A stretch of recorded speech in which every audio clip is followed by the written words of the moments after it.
और आज सुबह की जो तस्वीरें हमने आपको दिखाई हैं, इस बारे में और जानकारी लेंगे। हमारे संवाददाता अश्विनी मिश्रा फिलहाल श्रीनगर से हमारे साथ जुड़ चुके हैं। अश्विनी, जानना चाहेंगे आपसे आज सुबह के हालातों की अगर बात की जाए। हालांकि देर रात हमने देखा था किस तरीके से जो स्थिति है उसमें लगातार बदलाव होता हुआ नजर आया, लेकिन उसके बावजूद आज सुबह की अगर बात की जाए तो तमाम अलग अलग क्षेत्र हैं, उनकी तस्वीरें हमने देखी जिसमें शांति सीधे तौर पर नजर आ रही है।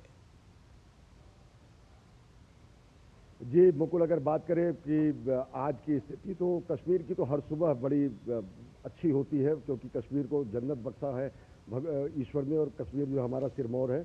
अगर बात करें कल से लेकर अब तक के डेवलपमेंट की, तो कल जो है 8 बजे से लेकर तकरीबन 10 बजे तक, सवा 10 बजे तक पाकिस्तान की तरफ से 10 बजे तक घोर उल्लंघन हुआ सीज फायर वायलेशन का। श्रीनगर के आसपास और सीमावर्ती क्षेत्रों में लाइन ऑफ कंट्रोल से लेकर इंटरनेशनल बॉर्डर तक, अगर जम्मू कश्मीर दोनों की बात करें तो पाकिस्तान ने इस सहमति का उस वचन को भंग किया जो 5 बजे के आसपास बाकायदा जो है दोनों डीजीएमओ के बीच में बना हुआ था। और वचन भंग करना तो पाकिस्तान की फितरत है, लेकिन जिस तरीके से पाकिस्तान ने जो पैटर्न था, वो पैटर्न निश्चित तौर से एक हमास तरीका पैटर्न था। मल्टीपल जो है एरियल ऑब्जेक्ट से जो कि पोटेंशियल थ्रेट लिए हुए, पोटेंशियल ऑब्जेक्टिव लिए हुए थे, उनसे सीमावर्ती क्षेत्रों में और यहाँ तक कि श्रीनगर को निशाना बनाने की कोशिश की। लेकिन जो कल हम यहाँ के धमाके सुनाई दे रहे थे लोगों को, जो यहाँ से धमाके जा रहे थे, वो किसी तरीके के इस तरीके के धमाके नहीं थे कि कोई ड्रोन या कोई इस तरीके की चीजें आकर वो हिट की हों। वो धमाके थे हमारे श्रीनगर के और सीमावर्ती क्षेत्रों के लाइन ऑफ कंट्रोल के, या फिर जो हमारा अभेद्य सुरक्षा कवच है, हमारा वायु रक्षा प्रणाली। साफ तरीके से मैं लोगों को जानकारी के लिए भी बता दूं, जब लाल तरीके की रोशनियां निकलती है तो हमारे L-70 तोप से निकली हुई एंटी क्राफ्ट गन होती है, उससे निकली हुई वो तोप के गोले होते हैं, जो कि जाकर सीधे सीधे किसी भी एरियल ऑब्जेक्ट को हिट करने की कंडीशन में होते हैं। टर्निंग पॉइंट रहा MEA की PC। MEA ने जब PC की है और MEA ने कहा है कि सीज फायर वायलेशन हुआ है, और सेना को खुली छूट दी गई है कि वो किसी भी तरीके की कार्रवाई करे, क्योंकि इससे पहले भी हमारी टॉप लीडरशिप ने, हमारे प्रधानमंत्री नरेंद्र मोदी ने सेना को मुख्तस कर रखा था। वही स्टैंड था कि हमने सीज फायर वायलेशन पर अगर सहमति बनी है, तो अगर पाकिस्तान तोड़ता है तो सेना को खुला मुक्त हस्त था, और सेना ने व्यापक कार्रवाई की है। व्यापक खुले हाथ से, खुले तरीके से पाकिस्तान को मुंहतोड़ जवाब दिया गया। पाकिस्तान ने एक भी, जिसको कहें, अगर कश्मीर क्षेत्र की बात करें तो कुछ भी नुकसान यहां पर नहीं हुआ है। कश्मीर क्षेत्र में पूरा जनजीवन पूरी तरीके से सामान्य है। कश्मीर में लोगों में जब उस तरीके की बातें थी जब धमाके हो रहे थे तो लोगों में थोड़ा अफरा तफरी का माहौल था, लेकिन जब लोगों ने जाना कि हमारी एंटी क्राफ्ट गन है L-70 से, जो ये धमाके जो है नजदीक से जो सुनाई पड़ रहे हैं वो हमारे एंटी क्राफ्ट गन के हैं, लोगों धीरे धीरे लोग मुतमईन हो गए और शांत हो गए। लेकिन हाँ, ये निश्चित तरीके से ये स्वयं सिद्ध है, ये पूरी तरीके से स्थापित है कि पाकिस्तान ने सीज फायर पर बनी सहमति का घोर उल्लंघन किया है। भारतीय सेनाओं को पूरी छूट रही। भारतीय सेनाओं ने खुले तरीके से पाकिस्तान के हर एक ऐसे नापाक मंसूबे को जमींदोज किया है। कोई भी एरियल ऑब्जेक्ट, कोई भी ड्रोन जो है इस सतह पर नहीं पहुंचा, उसको समय रहते ही वायु रक्षा प्रणाली ने आसमान में ही उसको ध्वस्त कर दिया है। और निश्चित तरीके से अगर देखें तो जिस तरीके की अभी है स्थितियां तनावपूर्ण थी, कल रात में काफी तनाव था, लेकिन अभी जो है सब कुछ अंडर कंट्रोल है। सीमाएं अगर देखें, लाइन ऑफ कंट्रोल की अगर बात करें तो रात में कोई शेलिंग नहीं हुई। कल की अगर मैं बात करूं, परसों की बात करूं, नरसों की बात करूं, तो लगातार रात भर शेलिंग हुआ करती थी। राजौरी, पुंछ और उसके बाद उड़ी सेक्टर में लगातार सुबह तक होती थी। कल सुबह की अगर बात करूं तो 6:45 और 5:45 से 6 बजे के बीच में उस समय भी धमाके हुए थे। श्रीनगर को भी निशाना बनाने की कोशिश की गई थी। लेकिन कल जब बाकायदा विक्रम मिस्री की जब प्रेस कॉन्फ्रेंस आई है और भारत ने फिर एक बार कहा कि सेनाओं को पूरी खुली छूट है, सेनाएं पूरी तरीके से कोई भी कार्य करने के लिए, कोई भी ऑपरेशन तो चल ही रहा, कोई भी जवाब देने के लिए पूरी तरीके से पूरी तरीके से वो मुस्तैद है, तो उसके बाद पाकिस्तान के जो है सीज फायर वायलेशन पूरी तरीके से शांत हो गया। रात भर उस प्रेस कॉन्फ्रेंस के बाद एक भी धमाका या एक भी तरीके का कोई सीज फायर वायलेशन, एक भी तरीके का कोई ड्रोन या किसी तरीके का एरियल ऑब्जेक्ट भारत की सीमाओं में नहीं पहुंचा है। और ये निश्चित तरीके से स्थापित है कि पाकिस्तान को जब ये लगा कि भारत के संयम की एक सीमा होती है, तो एक धैर्य की परीक्षा लेते हैं। वचन भंग तो पाकिस्तान ने किया भी था, और ये भी भारत ने एकदम क्लियर कह दिया था कि any act of terror will be considered as act of war. खैर, कोई टेररिस्ट एक्टिविटी कहीं नहीं हुई, लेकिन ये तो खुद पाकिस्तान का की सेना का एक टेररिज्म का चेहरा दिखता है। पैटर्न जो है वो हमास की तरह है। कार्रवाई जो है उसकी एक प्रोफेशनल सेना की तरह से नहीं, जिसमें इतिहास और वैल्यूज होते हैं। उस जी जी मुकुल। क्योंकि जिस तरीके से भारत जो है इस बात को वो कई बार दोहरा भी चुका है और हमें नज़र भी आता है कि आतंकवाद के खिलाफ जो ज़ीरो टॉलरेंस की नीति है उसके चलते ही जिसने भी लगातार जो फैसले लिए गए हैं, बैठकों का दौर हमने देखा और उसी दिशा में लगातार अब जो देश है वो आगे भी बढ़ रहा है। लेकिन इसके साथ साथ अब अगर देखा जाए जो डीजीएमओ की जो बैठक होनी है, कल का जो समय इसमें दिया गया था, उसको लेकर कुछ जानकारी अभी? देखिए, इससे पहले जो प्रेस कॉन्फ्रेंस थी उसमें साफ तरीके से कहा गया था कि 12 तारीख को डीजीएमओ दोनों देशों के डायरेक्टर जनरल मिलिट्री ऑपरेशन बैठेंगे और उसके बाद वो तय करेंगे। कल एक्चुअली सहमति थी, सहमति और समझौते में अंतर होता है। डीजीएमओ जब बैठेंगे तो कहीं ना कहीं नजर झुका के इसलिए बैठेंगे कि भारत ने कोई वचन भंग नहीं किया, भारत ने कोई सहमति नहीं तोड़ी, भारत ने किसी तरीके से भारत अपने वचनबद्धता का प्रमाण भारत ने पूरी दुनिया को दिया और पाकिस्तान ने वचन भंग होने का दोषी पूरी दुनिया के सामने अपने को दिखाया। कल जब डीजीएमओ की बैठकें होंगी ये सब चीज़ें विस्तार से सामने आएंगी कि किस तरीके से अगर दोनों देशों के टॉप मिलिट्री ऑर्डर से अगर इस तरीके से सहमति बनती है तो वो कौन से एलिमेंट हैं, वो कौन से आतंकवादी तत्व हैं, कौन से उद्धत मानसिकता है जो कि इस तरीके से सीज फायर वायलेशन करता है। तो एक बात की ये चले कि जो कहा जाता है वो कोई जुमला नहीं है कि पाकिस्तान एक आतंकवादी राष्ट्र है। पाकिस्तान की सेना जो है आतंकवादी मोडस ऑपरेंडी पे चलती है। पाकिस्तान का जो लीडरशिप है अगर जाके आप देखते हैं, मैं वो एक बार फिर जिक्र करूंगा कि मुदस्सिर करके एक आतंकवादी जो है जब वो मारा जाता है मुरीदके में, वहां पर लेफ्टिनेंट जनरल रैंक का सेना का अधिकारी सिर झुका के खड़ा होता है। शरीफ खानदान, नाम से ही कोई शरीफ नहीं होता, लेकिन शरीफ खानदान की जो चश्मो चराग है, जो पंजाब की मुख्यमंत्री है मोहतरमा मरियम नवाज, उनकी तरफ से पुष्प चक्र भेजा जाता है। जो आईजी पंजाब है पाकिस्तान के, उनकी तरफ से पुष्प चक्र भेजा जाता है। शव में लिपटाया जाता है आतंकवादियों के शव को, गार्ड ऑफ ऑनर दिया जाता है आतंकवादियों के शव को। तो वो तो पाकिस्तान की सेना का चरित्र, पाकिस्तान के नेताओं का चरित्र, पाकिस्तान के पॉलिटिकल लीडरशिप का चरित्र, अब ये भेद नहीं किया जा सकता कि उनमें कौन आतंकवादी है। तो पाकिस्तान की सेना का ये चेहरा पूरी दुनिया के सामने उजागर हुआ है।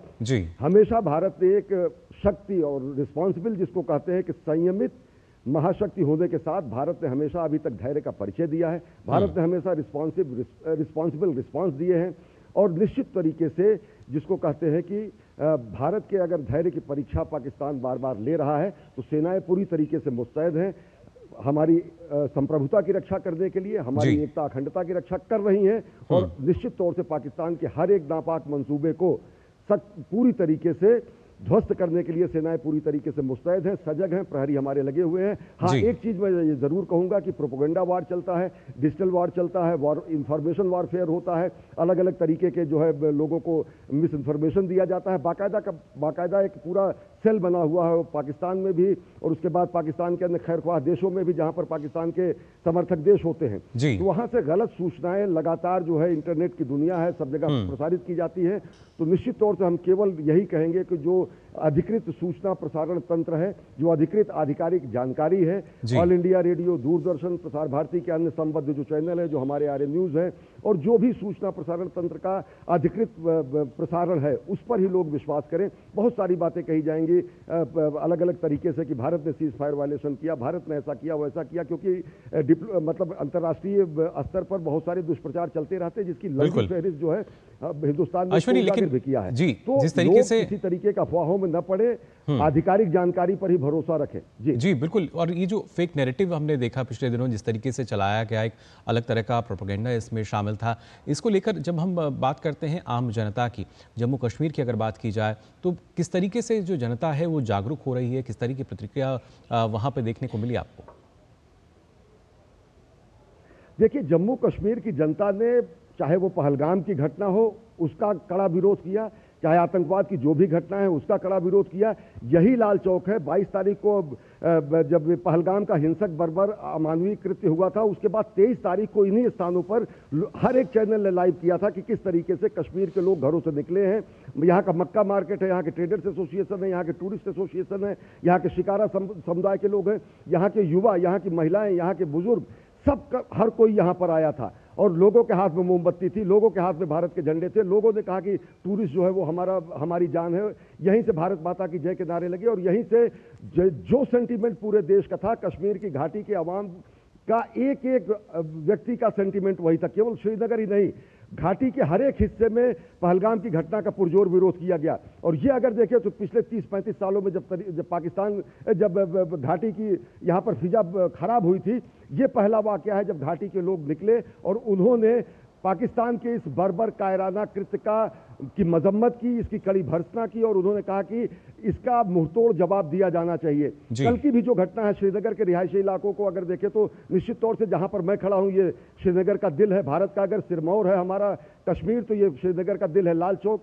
अब यहाँ पर शाम को जब जिस तरीके से सीज फायर वायलेशन किया गया और जब धमाके सुनाई पड़े तो लोगों में अफरा तफरी का माहौल था, लेकिन जब लोग ये जाने कि ये हमारे एंटी क्राफ्ट गन की आवाज़ है तो लोग काफ़ी सुकून में रहे और रात भर वो काफ़ी सुकून की नींद में सोए भी। तो निश्चित तौर से चाहे वो घाटी के एक एक व्यक्ति की बात हो, यही लाल चौक पर एक बड़ी संख्या में युवाओं का हुजूम बारामूला से आया था, कुपवाड़ा से आया था, कश्मीर श्रीनगर से आया था, जो हाथ में झंडा लिए हुए ऑपरेशन सिंदूर का खैर मकदम कर रहे थे और ये कह रहे थे, मैं तो बताऊं, मैं सेंटीमेंट की अगर आप बात करें तो लोगों ने कहा कि एक निर्णायक युद्ध शांति के लिए होना चाहिए और हर एक व्यक्ति घाटी का हो चाहे देश के किसी भी हिस्से का हो, वो हमारे प्रधानमंत्री नरेंद्र मोदी के निर्णय के साथ, हमारी सेना के शौर्य के साथ, हमारे सूरवीरों के पराक्रम के साथ पूरा का पूरा हर एक व्यक्ति एक सजग प्रहरी की तरह लगा रहा और उसको पूरी दुनिया ने भी देखा है। मुकुल जी बिल्कुल अश्विनी, और जाहिर तौर पर कहीं ना कहीं एक सुकून जो है वो लोगों को ज़रूर महसूस होता होगा और एक विश्वास अपने देश की सेना पे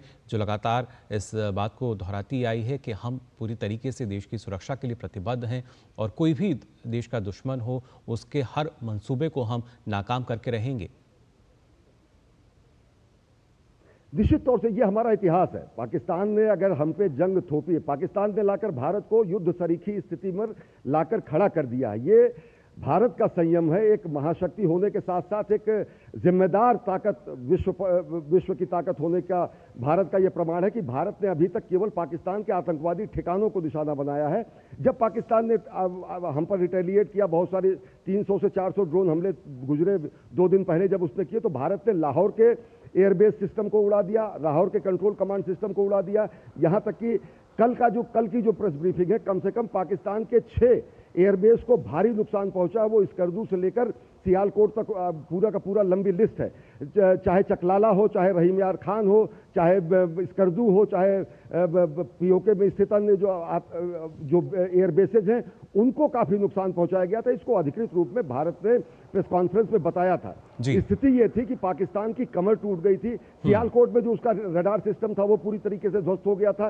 उसका जो लाहौर का एयर कंट्रोल कमांड सिस्टम था, बिल्कुल अश्विनी, जवाबी कार्रवाई जो है से लेकर लाहौर लगातार की गई। जितने तैयारे थे वो ग्राउंडेड थे, परवाज लेने की कंडीशन में नहीं थे, एक भी लड़ाकू विमान उड़ने की कंडीशन में नहीं थे। तो पाकिस्तान के सामने किसी भी तरीके की हमारे वायु सीमा का उल्लंघन करने की क्षमता पाकिस्तान के जहाजों में थी ही नहीं, क्योंकि उनके मैक्सिमम जो बेस थे जहां पर उनके F-16, J-17 ये सब एयरक्राफ्ट होते हैं वो ग्राउंडेड हो गए थे क्योंकि एयरबेस भारत ने नष्ट कर दिए थे। तो पाकिस्तान की एक खिसियाहट की कार्रवाई है, पाकिस्तान का यह आतंकवादी चेहरा है, पाकिस्तान की उद्धत मानसिकता है, पाकिस्तान का यह उन्माद है कि वो भारत जैसी शक्ति के तहत, भारत जैसी जिम्मेदार शक्ति के तहत वो बार बार इस तरीके की घटनाएं कर रहा है। हाँ, सेना को पूरी खुली छूट मिली हुई है, सेना अपने स्तर से पूरा का पूरा जवाब दे रही है, किसी भी तरीके की कोई कोताही नहीं बरत रही है और किसी भी तरीके की कोई आशंका किसी के मन में होनी भी नहीं चाहिए। सीमाएं सुरक्षित हैं, सूरवीर हमारे चौकस हैं,